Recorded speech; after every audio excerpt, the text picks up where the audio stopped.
On this week's Just, episode of Berlin Black Girls Sands. Speak. So tell us a little bit about what you just accomplished. I thought it was amazing to see. So yes, I created a step team at Kip Central City Primary. This was the third thing that I created. Because I started off as I created the Prancing Pantherettes, is the dance team, and then I also added a majorette team like the Twirlers, the Sapphires, and then I created a step team for the boys. So I'm just creating, and just that experience alone has been the most joyous experience for me because to see young men invested into something that that they don't really get to see every day in New Orleans. Like,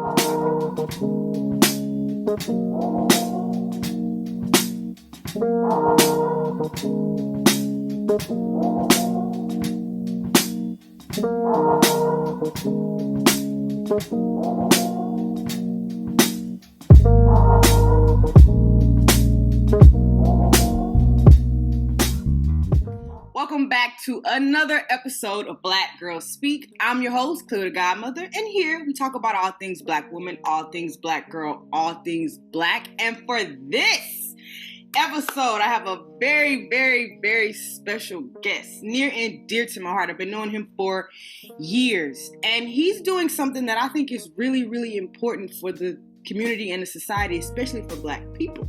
So without further ado, I'm going to introduce Mekhi Hayes. Hey, friend. hey, girl. So I want to get into you a little bit. Even though we're talking about Black education because you are an educator, I'm going to get into you a little bit. So tell us a little bit about who Mekhi Hayes is. Good job. Give us a little. Mekhi is a writer. Mekhi is a singer. Mekhi is a dancer. We both went to Dillard. DU. Graduated from Dillard University, and I became a teacher, an educator, a parent, all the above and everything. But yeah, a little bit about, me. Okay, so I have a question. What is your earliest memory as a student? Think back. We're a little old. We're a little old now. Think back. You're a little old. Earliest memory. Jesus. I would say the first play that I put on at Dillard, that would be the earliest memory I have. We have so many memories. I'm gonna be professional. But the earliest memory was when I put on my first play at Dillard in the chapel, Spirit, Mind, Body, and Soul. I remember that. And that was just excitement, joy to just put it on, just see people really enjoying it and just really loving it. That's the first, memory. I got other memories, but that was the first. So, okay, I'm happy that you talked about you writing. So the Mekhi I knew coming up at Dillard was a writer, a director, a dancer, and a singer. But now he shifted and became a teacher. So tell me, what made you want to become a teacher? I think it was just a hidden agenda. This is true. Because in school, I was the leader of the drama ministry, so I was teaching others. Didn't know I was teaching, but teaching others, and being an RA, teaching others. So I just didn't really see it or step into it until it was like, okay, gonna graduate, what you gonna do? Right. So I always wanted to just have my own theater company, and so I was like, well, let me just put my little foot in education and see how that goes. And then I just fell in love with it, with the kids, You definitely love the kids. Oh my God, I love them. I treat them just like they like kids. Like my own children. I don't got kids yet, but make me not want to have kids because I'm so invested into them and what their needs and wants are. So how long have you been a teacher?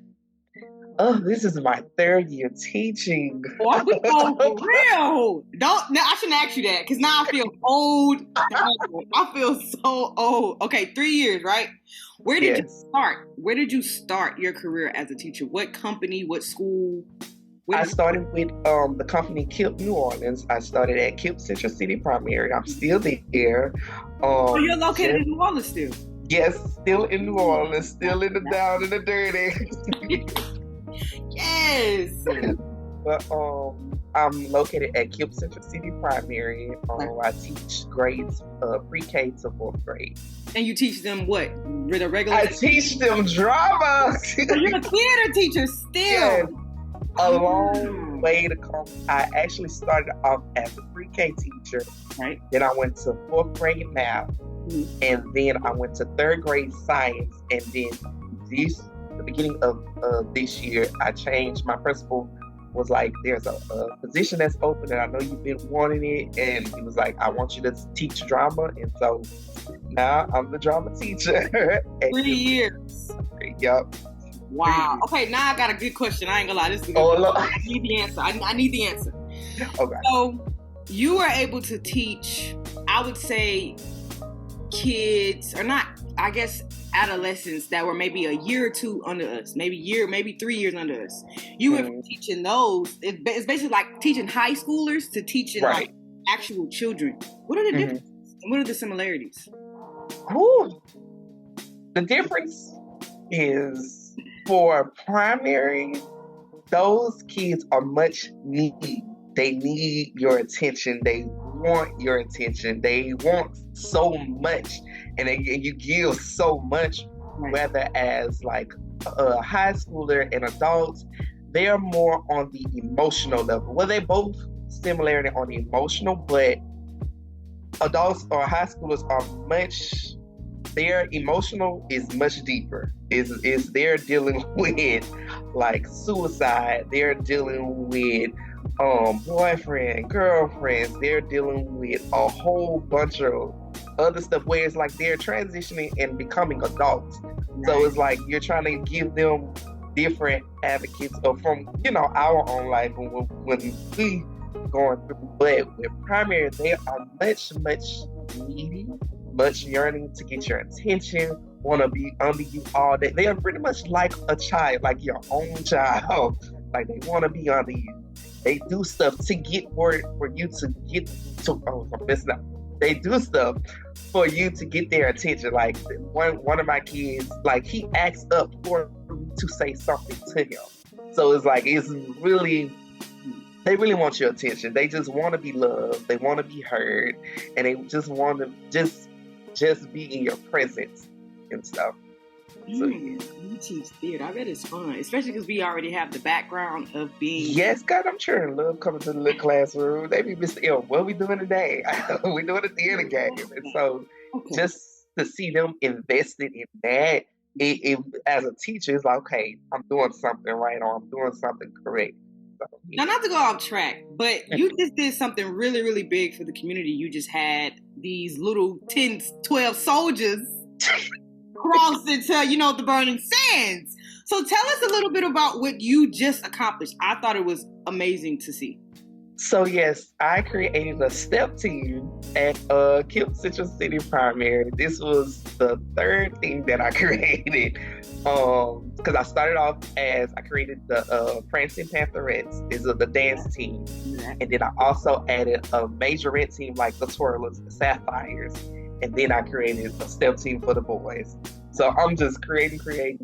And just that experience alone has been the most joyous experience for me, because to see young men invested into something that, that they don't really get to see every day in New Orleans. Like, I think we are the first primary to have a step team.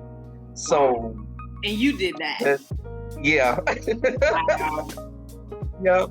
So I'm trying to work on other stuff behind the scenes to make sure it's official and it's like nobody taking this stuff, but just for when they come to practice, like when I be staying on my duty spot, they come to see me, they be like, Miss Tim, we got practice today. Just to see that investment, it shows like, okay, this is something needed for the community. Because New Orleans is a different community than all the other communities. And it's a little, but to see young men invested in like, oh, I want to step, or I want to do this, or I want to give back to the community. It enlightens other people, and it brings other people like, oh, what can we invest into your organization? And it's trickled down to the younger classes, because when we just did a glow show at our school in Boys Step, and like the younger boys, they was trying to mimic them, and so just to see that, it shows like, okay, there is something that is positive that's supposed to happen in the school, because we always see the negative, but we don't see the positive in the school. So just to have that, and just to have like the dance team for the girls, is showing that it's starting. I feel like it needs to start at the head, and when you start at the primary, then it trickles down to middle school, trickles down to high school, because now they're learning discipline, they're learning how to be accountable, they're learning all these different things with what we bring to the organization. And so when they get to college, it's like, I'm sorry, just go on a tangent, but it's exciting to, when I was teaching the boys about the Divine Nine, and just them understanding what is a step team. For a Black male to say, oh, I can't wait till I go to college. That, as a teacher, educator, is like, wow, like, what just this little small tidbit impacts their life to say, oh, I'm going to college.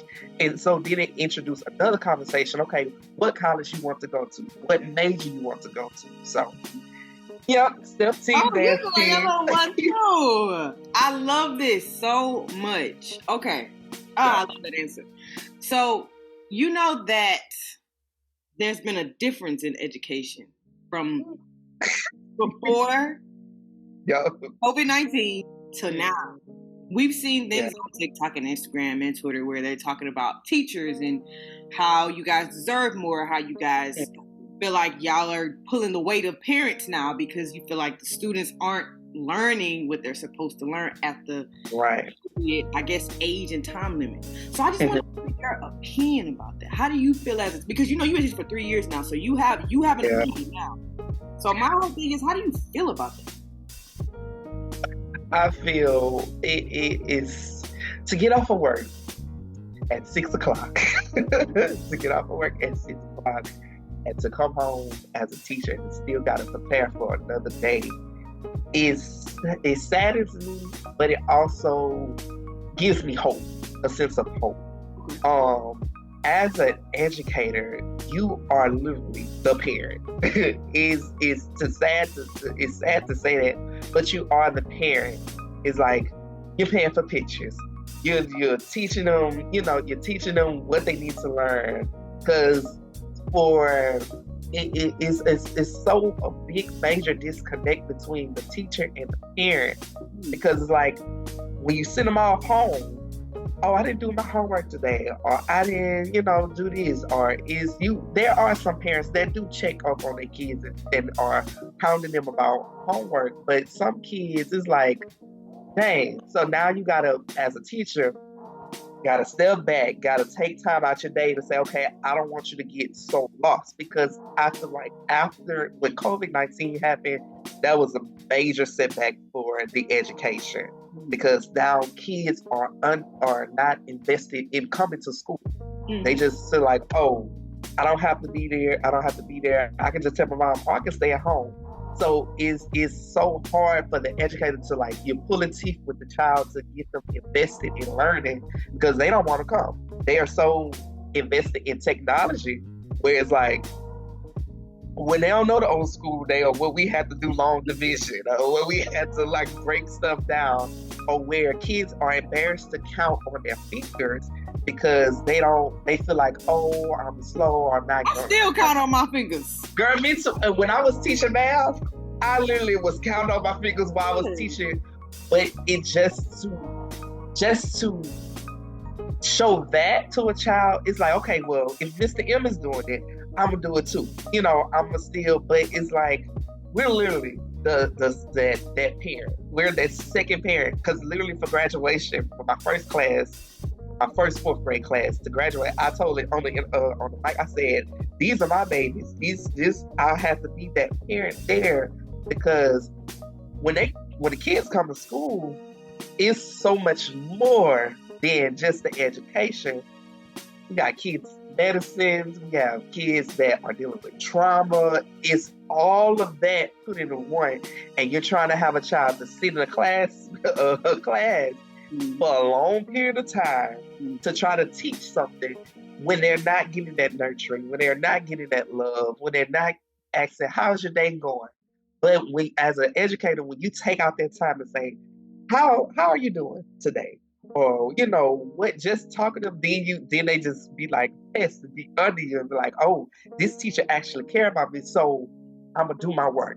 I'm going to go home and get invested, because I know when I come to school, my teacher's going to give me something to show that I'm invested in my work. So it saddens me, but it gives me hope to know that as an educator, I'm here to bridge that gap and try to merge something to make that connection happen. Because I know it's a setback, minor setback for a major comeback. So I know this COVID-19, it was a setback, but it's a major comeback for the kids to come in this new school year. So you spoke about how the differences between how we grew up in education. Yeah. Has there been anything that has stuck out to you as far as like how they learn versus how we learn? Because we didn't really, it's like we had technology, but we didn't have a lot of it. Yeah, I call it the old school. Tell my age. The old school way. When I say the old school way, I would say a village. That's what I mean by old school way, because when you're off on your work, all the teachers around is like, okay, you need to get it together. Right. When now it's like the kids are so like not invested until like, I used to love going to school and watch the Magic School Bus talk about science. That is so true. Right. Don't play with Magic School Bus. Miss Frizzle. Miss Frizzle. And Schoolhouse Rock and just that. But when I actually, that's one day I did, I flipped my classroom into an old school learning. I put on a Magic School Bus to see what was their reaction. And them kids sat there and watched it, and they were so invested, and I was pausing and asking questions. And it was like, okay, well, maybe we need to go back to the old school way of them learning, of them actually writing on the side their math problems when they're trying to figure out multiplication. And I think it's just that technology, it comes in and they so on Squid Games and all this different type of stuff of where they're actually learning through technology. They're learning from these YouTubes and all this different stuff. Of where when they come to school, if you say, okay, well, what's 5 times this? And they looking at you and just looking at you. And you're like, okay. But then if you say, okay, let's find a way to get to 5 times this, and going back to making arrays, old school way, going back to drawing stuff out, I think just bringing like a little snippet of old school and mixing with a new school, it makes the kids invested. You got to be animated when you're teaching them, because if you just teach them, this, they're going to say, well, I'm here. Now they acting out. Now you got all these behavior problems in your classroom. But if you come in and say, okay, I taught them however many times I clap, that's how many times that number times. If I want to do 5 times 1, if I clap 1 time, what's 5 times 1? 5. All right, I'm going to clap 2 times. 1, 2, 10. So just having that in investment, that's old back in the day. That's what my teacher taught me. How to, that's how I knew my multiplications back to back.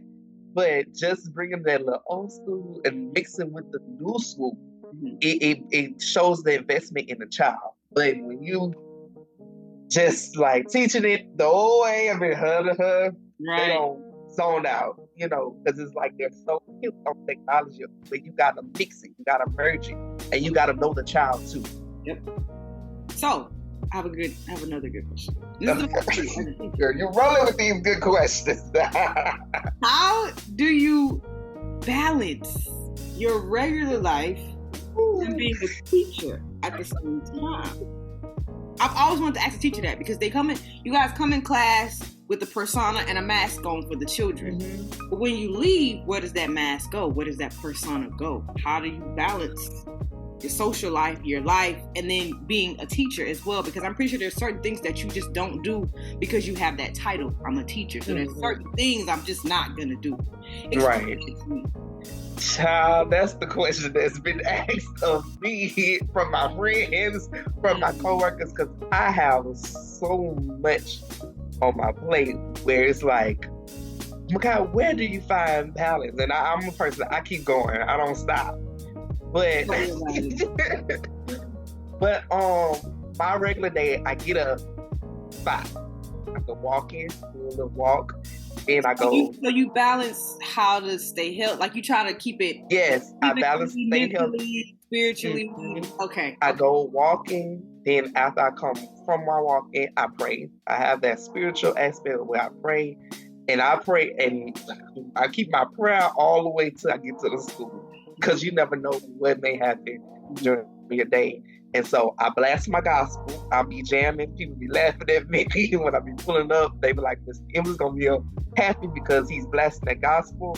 So I'm blasting my gospel. I come in, teach from 8 to 4. Then I have practice from 4 to 6. And then I come home, gotta cook, gotta eat. But it's just knowing how to really take that time for yourself. Yeah. Like, I know Fridays, that's the teachers, that's an educator's favorite day. A Friday after work, baby, we go get little drinks. And it's not like, oh, we get the plastic, right. But it's just a release from the week. And we actually, and I'm noticing different things. We actually talk out the week. And we actually talk a lot, and we talk about stuff that make us sad, that make us happy, that made us laugh, or something that I may not get in the lesson, but just being amongst other teachers and releasing that, it feels good. And then I talk to my friends, catch up with, I feel like my friends are more that about the world, like that world where we can talk about Netflix shows, or where we can talk about what's going on in the world, where I have my coworkers about work, friends about this, and it balanced me off of where, I'm doing different things. Right. And also I love it, and I've been helping my friends get through it. I date myself. I go on self dates. As you should. All the time. I go sit to eat sushi, or I go and sit. I go and go to the museum, or I just go to listen to live music or walk in the park. Just dating myself to take that moment and just to reflect on my life, and where I'm at in my life, and where I want to go, and to set that goals. And the biggest thing I would is to schedule out that time, because you don't schedule it, you're going to be unbalanced, and you're like, oh, I got this. So, yeah, I just self-dates, talk to my coworker, talk to my friends, and I'm good. I balance it. Okay. So, I heard you say that one of the most challenging parts of being a teacher is the technology in a way, and the having to become a parent. Right. To the students. Yeah. So I want to know, what is the importance of teaching the arts for children, especially in this climate where you have to be a parent and there's technology? The importance of teaching the arts is major, major, major, because the kids know how to, what's the word? It was just that it left me. The kids know how to balance their emotions. Mm-hmm. The kids know how to actually have a conversation. Mm-hmm. The kids know how to express themselves. Oh, wow. That's the biggest. Kids here go into the mindset of, I gotta have the last word, I'm gonna fight you, I'm gonna do this. But when you have dancing, when you have music, when you have art, when you have drama, it gives them that space. Okay, this is how we act on stage. As a director, I want you to exert this type of emotion.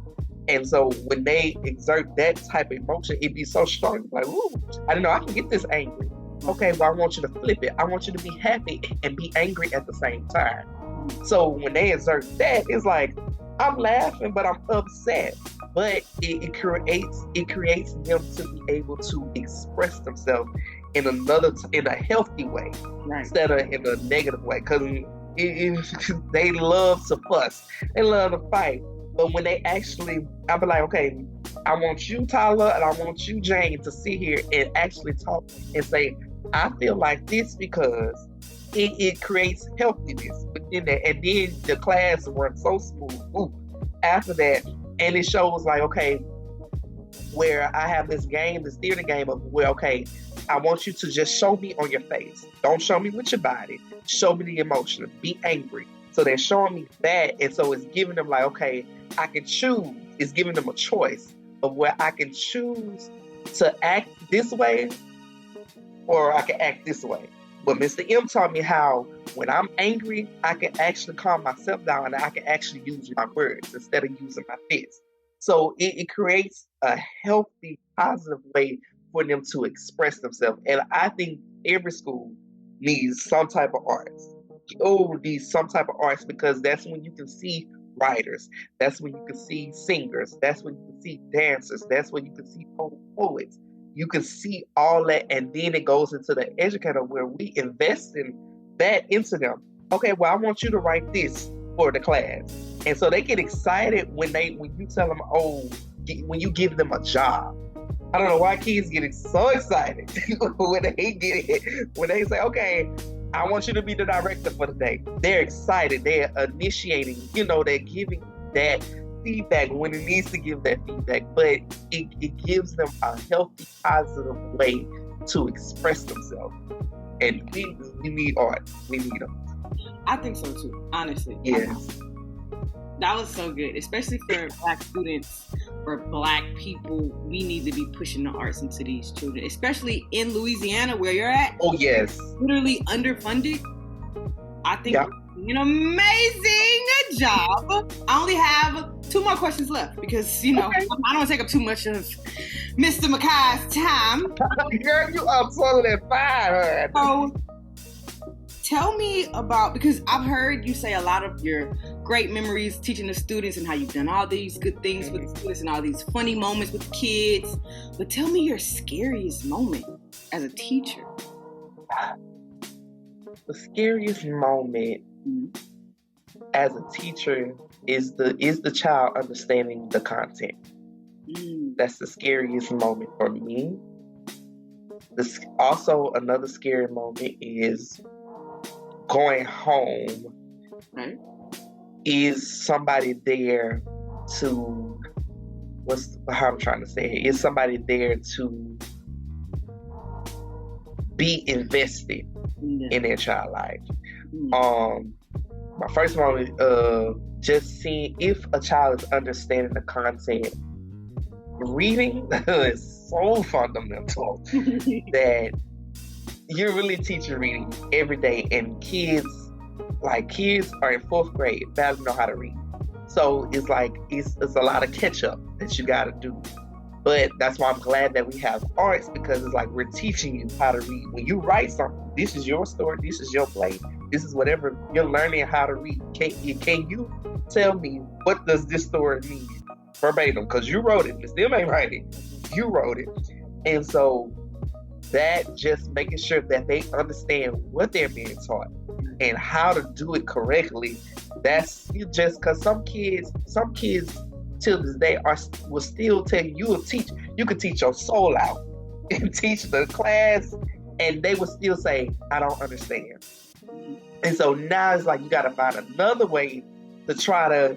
It's kind of like you kind of give up, but then it's like, no, I can't give up on this child. I got to find another way to make sure you stay on the train with us, because I don't want you to get left. My other point, making sure that they go home and get the investment, because some kids go home, they don't eat. Some kids go home they're watching their other siblings. Some kids go home and they're dealing with they're dealing with grown up life stuff that a child should be dealing with. At this age in primary, you should be a child. You should be living but they go home and they're adults. And so when they come to school, when you have this teacher that say, okay, you come in, I'm gonna give you this and give you this toy to play with, they looking like, what is this? Or for you to just talk to a child and for a child to cry their eyes out and express, this is what's going on at home.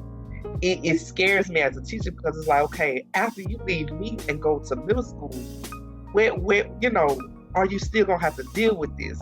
If I had a big house, I would take all the children in and just be Mother Goose and just, raise them myself. Because it breaks my heart to just to go to home and deal with adult things, and then you come to school and we're trying to make you be a child and try to see, okay, this is what kids do. They have fun. They do this. But that's the scariest thing, just knowing the content, if they know it and retaining it, and just going home and not being an adult. Because baby, New Orleans, bro, right off. Okay, one last question, and we gonna. Okay. What's the best advice can you give current teachers or up and coming teachers? The best advice I give current teachers. You 3 years and made a little program. you know the back and the front at this point. I would say, know what you are going to work for. Know what you're going to work. Know what you're going to work for. Not it. Yes, we don't get paid as much, but don't go to work for that check. You go to work for a check, the kids will see that. The kids will see that you're not invested. You get up every morning and go there and show them love, show them joy, show them. That's the biggest joy as a teacher, to see kids say, oh, I'm going to school. Mr. M got this going on today. Just to see that's showing that you're invested, that you're loving them, that you're caring for them. Just don't go to work just to go to work. Just don't go to work. I love that. And it comes with challenges. Don't give up on yourself. Because just my 3 years, I have been through the ups and downs where I wanted to say, I don't want to teach no more. Mm-hmm. But God had to keep reminding me, you're here for a reason. You're here for something. Yeah, you may say I want to go, but this child may need you tomorrow, or this child may need you yesterday. So just know what you're going to teach and know what you're going to work for. Here, I love this conversation. Thank you so much, Mekhi, for giving me your time to talk about education and being a teacher in this climate.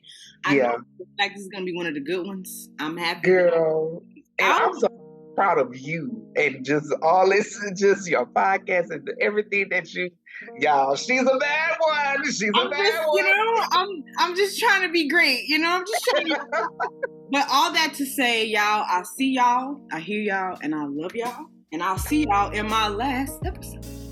Y'all love what she said, y'all.